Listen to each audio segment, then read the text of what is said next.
Paper 110. Relation of Adjusters to Individual Mortals. The endowment of imperfect beings with freedom entails inevitable tragedy, and it is the nature of the perfect ancestral deity to universally and affectionately share these sufferings in loving companionship. As far as I am conversant with the affairs of a universe, I regard the love and devotion of a thought adjuster as the most truly divine affection in all creation.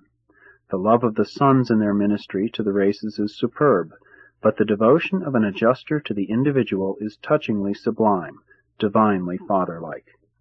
The Paradise Father has apparently reserved this form of personal contact with his individual creatures as an exclusive creator prerogative, and there is nothing in all the universe of universes exactly comparable to the marvelous ministry of these impersonal entities that so fascinatingly indwell the children of the evolutionary planets.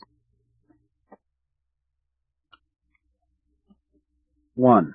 Indwelling the mortal mind.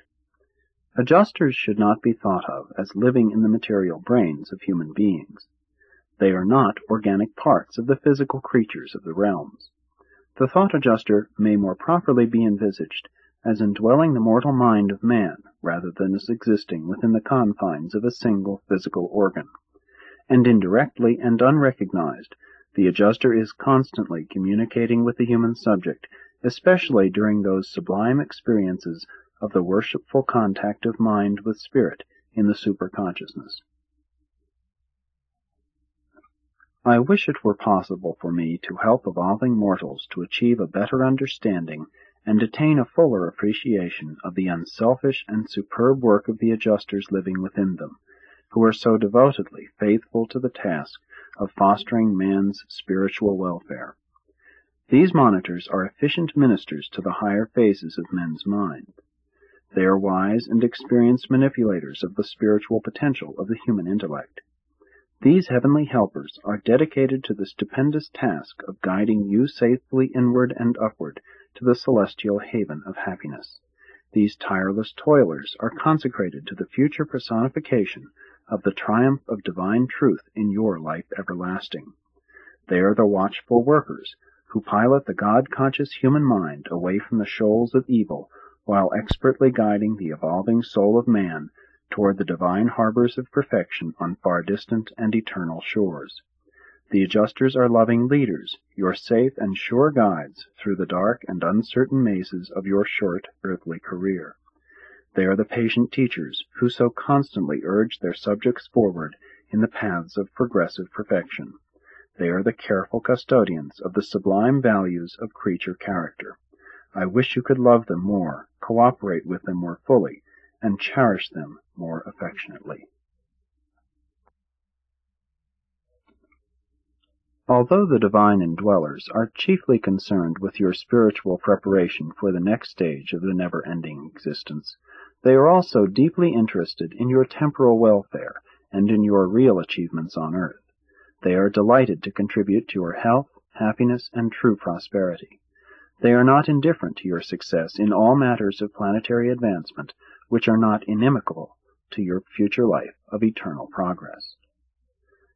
Adjusters are interested in and concerned with your daily doings and the manifold details of your life just to the extent that these are influential in the determination of your significant temporal choices and vital spiritual decisions, and, hence, are factors in the solution of your problem of soul survival and eternal progress. The adjuster, while passive regarding purely temporal welfare, is divinely active concerning all the affairs of your eternal future. The adjuster remains with you in all disaster and through every sickness which does not wholly destroy the mentality. But how unkind knowingly to defile or otherwise deliberately to pollute the physical body, which must serve as the earthly tabernacle of this marvelous gift from God. All physical poisons greatly retard the efforts of the adjuster to exalt the material mind, while the mental poisons of fear, anger, envy, jealousy, suspicion, and intolerance likewise tremendously interfere with the spiritual progress of the evolving soul. Today you are passing through the period of the courtship of your adjuster, and if you only prove faithful to the trust reposed in you by the Divine Spirit who seeks your mind and soul in eternal union, there will eventually ensue that Morontia oneness, that supernal harmony, that cosmic coordination, that divine attunement, that celestial fusion, that never-ending blending of identity, that oneness of being which is so perfect and final that even the most experienced personalities can never segregate or recognize as separate entities the fusion partners, mortal man and divine adjuster. 2. Adjusters and human will. When thought adjusters indwell human minds, they bring with them the model careers, the ideal lives, as determined and foreordained by themselves and the personalized adjusters of Divinington, which have been certified by the personalized adjuster of Urantia. Thus they begin work with a definite and predetermined plan for the intellectual and spiritual development of their human subjects, but it is not incumbent upon any human being to accept this plan. You are all subjects of predestination, but it is not foreordained that you must accept this divine predestination.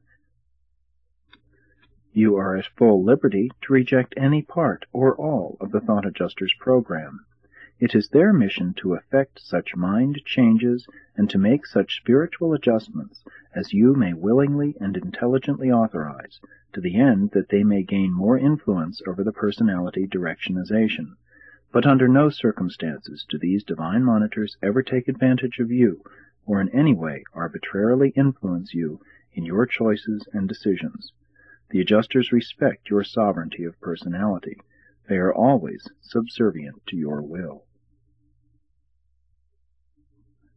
They are persistent, ingenious, and perfect in their methods of work, but they never do violence to the volitional selfhood of their hosts. No human being will ever be spiritualized by a divine monitor against his will. Survival is a gift of the gods, which must be desired by the creatures of time. In the final analysis, whatever the adjuster has succeeded in doing for you, the records will show that the transformation has been accomplished with your cooperative consent. You will have been a willing partner with the adjuster in the attainment of every step of the tremendous transformation of the Ascension career. The adjuster is not trying to control your thinking as such, but rather to spiritualize it, to eternalize it.